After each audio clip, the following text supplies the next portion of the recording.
Let's get back to British politics and Andy Burnham's mission to inject some positivity into the country's veins.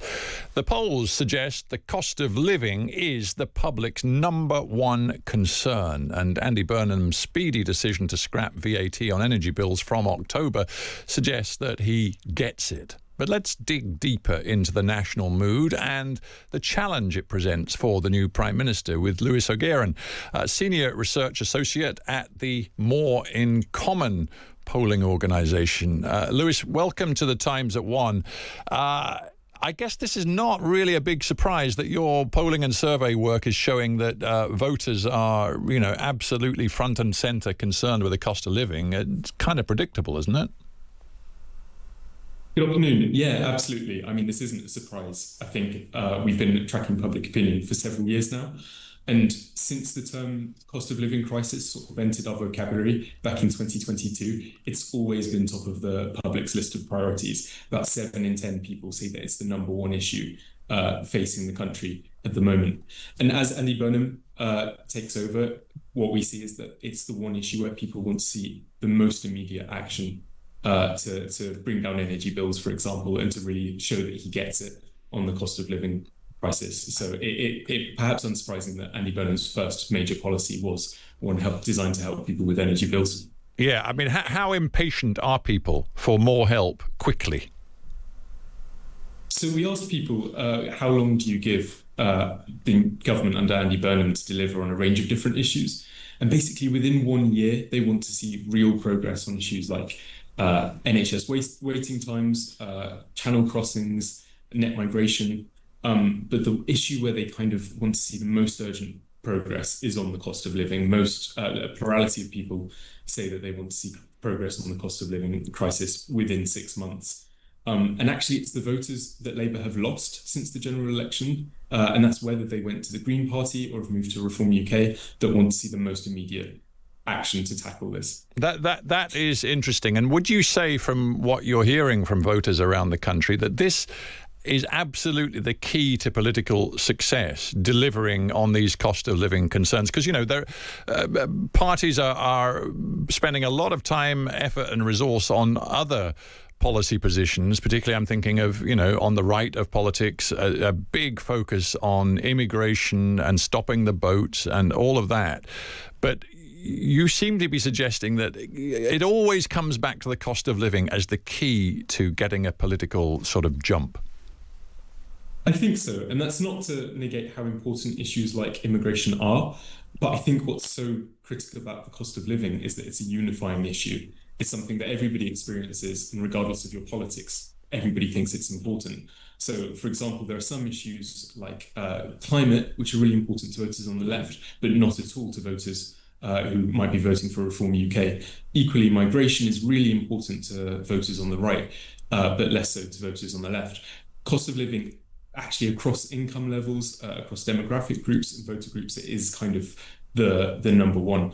And part of that, I think the public frustration around this issue is, while it's been the top issue for the public for several years now, often voters feel that governments haven't taken it as seriously, that it hasn't been top of the government's to-do list to get this under control. So I think it really makes sense from a public opinion perspective to go hard on the cost of living straight out of the gate to show that the government gets it and is doing everything that it can. Is it too early to assess the impact of Starmer's departure and Burnham's arrival on the public mood? I think we can compare Andy Burnham's personal popularity with that of Keir Starmer, and it's kind of like day and night, really. Andy Burnham has a positive net approval rating.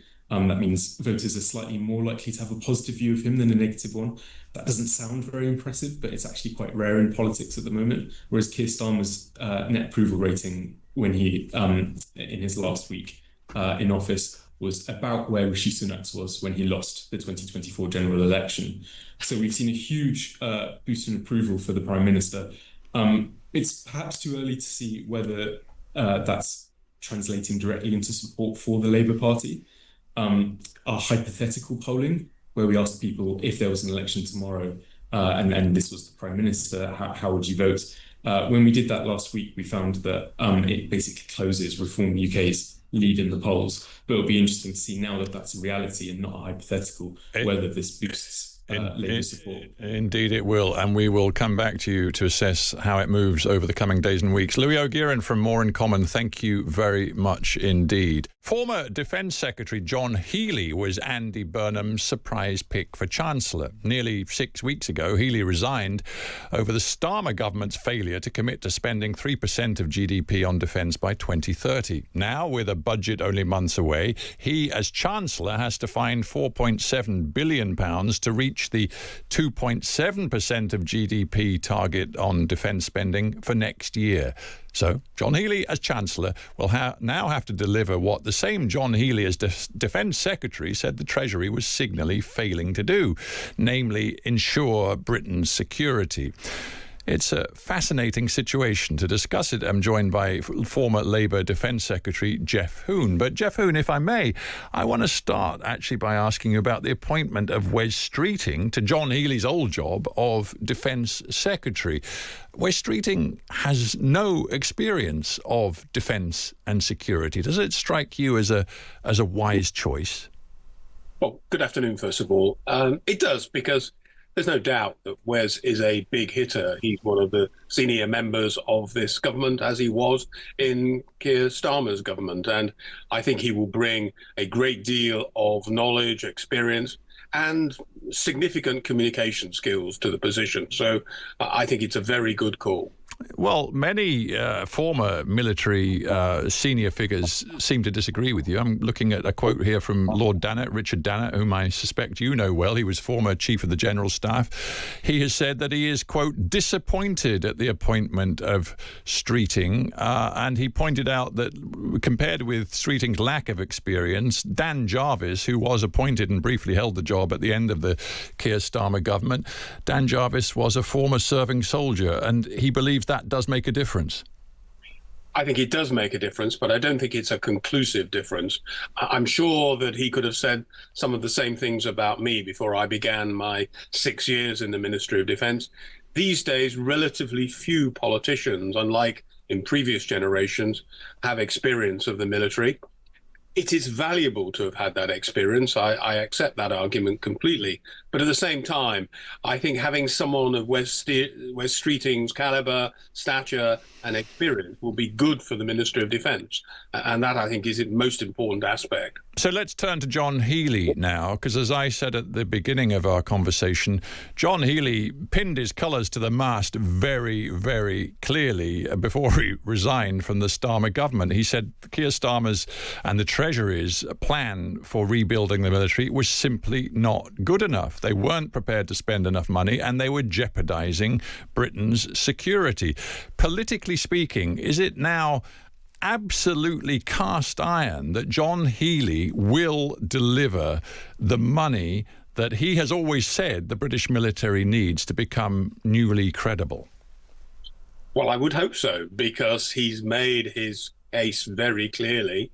It will be difficult for him to walk back from the comments that he made in his resignation speech. I suspect that there's quiet happiness in the Ministry of Defence, where there is always difficulty with the Treasury over spending year in, year out. I suspect every Defence Secretary of any political party has had the same difficulties with the Treasury over a long time.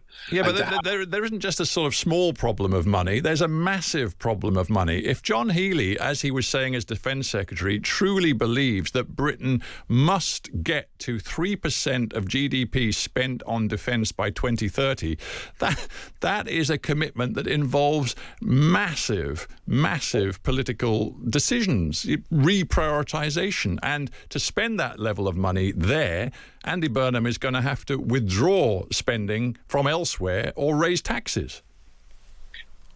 Well, I don't think we should get into the argument about how the money will be found. Why not? Well, because otherwise it's not credible. Well, it is, because I suspect one of the early decisions that the new government will take will be a further comprehensive spending review, looking at the ways in which money is spent and how money can be raised right across all of the departments. Otherwise, Stephen, there's a temptation to speculate about what might happen and look at this in the worst possible light. That is a commitment that the government has made, and part of what John Healey said in his resignation speech was that he was resigning because he didn't feel that we were on a path there. He wasn't necessarily saying that we had got to make it this year or next year. So there is still time to find that money. I think the issue is how that money will be found and how it will be raised. You're dead right, Geoff Hoon. That is the issue. We know that John Healey was looking with quote-unquote interest at the idea of defence bonds when he was Defence Secretary. But it seems to me that defence bonds is just a fancy way of dressing up more government borrowing. It fundamentally is just increasing the debt in a slightly different way. You're a former Defence Secretary. Do you think there is any mileage in this idea of something special for rebuilding the military called defence bonds? Well, I think every option has to be looked at. As a former Defence Secretary, I'd be delighted for anyone to come to me and say, this is a way of raising more money. I accept that so far, at any rate, the question of defence bonds has been seen in the way that you rightly describe, as simply another form of borrowing that would count against the borrowing totals that the government has to deal with. But if there is a way of securing defence bonds without that problem... Well, that was a huge if. I mean, don't just posit the if. Tell me if you believe, with your experience, there is a way, because I can't see it. My experience isn't relevant to this because it wasn't an issue for me at the time. And although I've looked at it, I can't say that I'm an expert on the financial issues involved. Clearly, it would be beneficial to defence for any extra source of money to be made available. And if this can be done within the government's overall spending totals and within the amount that is reasonable to borrow in the circumstances, then yes, it's something that should be looked at. Let me ask you a wider, broader question. Conflict is still roiling the Middle East. 10 nights of US strikes on Iran we've just seen, and that war continues, if we call it a war or not. The eastern flank of Europe is still, of course, preoccupied with Russia's war on Ukraine and all the ramifications that has. Andy Burnham clearly has the desire to be a much more domestic-focused Prime Minister than Keir Starmer was. Do you think that is actually possible in the current climate? Well, he'll have to do both, won't he? And there is little doubt that there is a huge demand in the country for a Prime Minister to focus on the cost of living and basic services in health and education and welfare. But at the same time, as you rightly observe, we are caught up in events. Harold Macmillan's observation remains true in the 21st century as it was in the 20th century. And we have to deal with those events. And we have, as a major player in NATO, the United Nations, we have to be a country that steps up and takes action. One of the great strengths of Keir Starmer, of course, was that he did so in relation to Ukraine, and everyone rightly has given him proper credit for that. But at the same time, let me just ask you as a last question, do you think Andy Burnham will, in terms of Ukraine, for example, be as foursquare committed as Keir Starmer was? I'm sure he will be. I have no doubt about that. I worked with Andy Burnham in cabinet for a few years at the end of the Gordon Brown administration, and I'm confident that he has a very great commitment to the interests of this country, both domestically and internationally. All right. Well, Geoff Hoon, former Labour Defence Secretary, thank you very much for joining us on The Times at 1.